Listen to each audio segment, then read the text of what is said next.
近年林敏聰好少出席活動噶啦，難得呢晚見到佢過嚟啦，梗係問下佢最近忙啲乜啦。搞緊製作啊！做咩製作？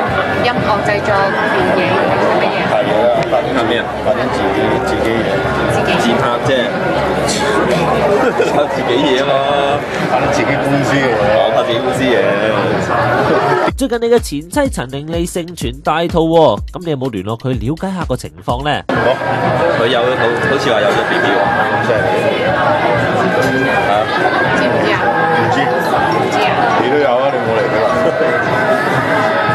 而家係咪仲冇聯絡？咁你有冇聯絡佢啊？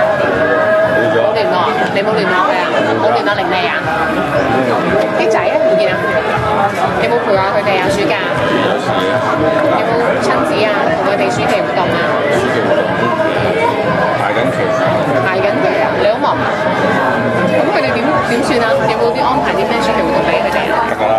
一向牙尖嘴利嘅林敏聰都俾人問到口啞啞咁，睇嚟陳玲莉應該係你嘅死穴嚟㗎啦。